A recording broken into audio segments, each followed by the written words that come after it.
Lo pernah gak sih denger nama Lucifer atau Baal? Terus yang kepikiran langsung sosok iblis merah bertanduk yang bawa garpu gede.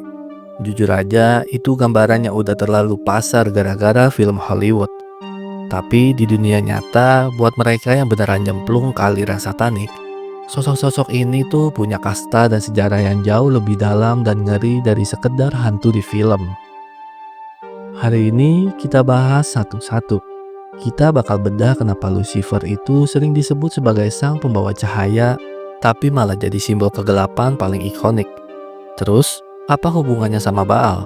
Sosok dewa kuno yang katanya doyan minta tumbal anak kecil di zaman dahulu.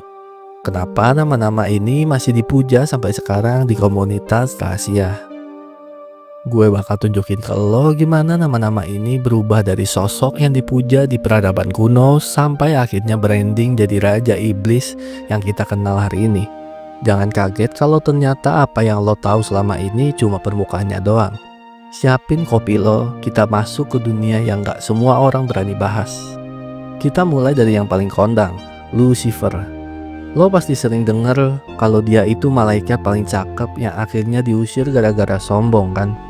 Tapi kalau lo gali lebih dalam, nama Lucifer itu sebenarnya punya arti bintang fajar atau pembawa cahaya. Nah, disinilah para penganut satanik modern, terutama yang alirannya intelektual masuk.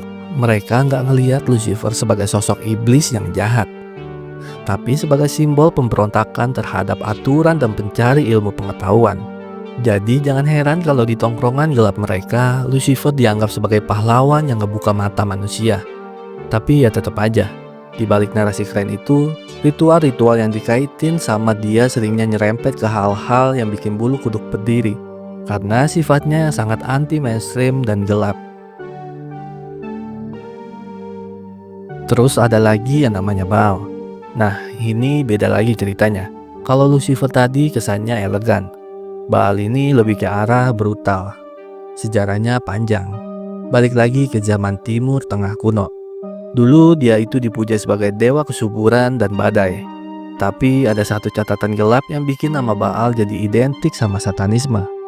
Klaim soal ritual pengorbanan anak demi hasil panen yang bagus.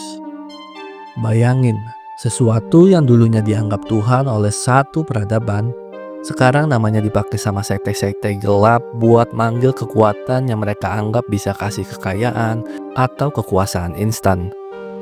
Banyak yang percaya kalau energi Baal ini yang paling sering diminta sama orang-orang yang haus jabatan lewat cara-cara yang gak benar.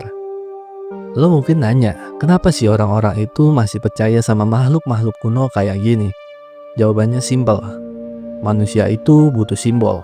Buat penganut satanik, Lucifer atau Baal itu bukan sekedar sosok fisik, tapi perwakilan dari sifat-sifat dasar manusia yang sering ditekan, kayak ambisi, dendam, atau nafsu kekuasaan.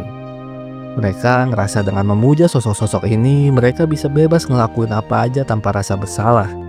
Ada satu lagi yang gak boleh ketinggalan, Baphomet. Ini sering lo lihat gambarnya kayak kambing tapi badannya manusia. Sering disalahartikan sebagai setan. Padahal aslinya itu simbol keseimbangan menurut okultis zaman dahulu. Tapi ya gitu, karena bentuknya yang aneh dan ngeri, sekte-sekte gelap akhirnya pakai itu buat nakut-nakutin orang atau bikin ritual mereka kerasa lebih berwibawa dan sakral. Dunia ini emang aneh. Kadang apa yang kita anggap dongeng, buat sebagian orang itu adalah pegangan hidup yang mereka bela mati-matian. Dan yang paling ngeri sebenarnya bukan sosok Lucifer atau Baal, tapi apa yang manusia berani lakuin atas nama makhluk-makhluk ini. Jadi intinya, sosok-sosok yang dipuja di dunia satanik itu punya sejarah yang panjang banget. Mereka bukan cuma sekedar hantu yang muncul buat nakutin lo, tapi simbol-simbol kuno yang dipakai buat nyalurin ambisi gelap manusia. Gue ceritain ini biar lo paham kalau ada dunia bawah yang bener ngulik sejarah ini buat kepentingan mereka. Jangan sampai lo cuma tahu permukaannya doang, terus gampang ketipu sama narasi-narasi yang beredar di internet. Menurut lo gimana? Dari nama-nama yang gue sebutin tadi, mana yang menurut lo punya cerita paling ngeri atau paling aneh? Atau lo punya info lain soal sosok yang lebih gelap lagi? Coba tulis di kolom komentar, kita ngobrol di sana.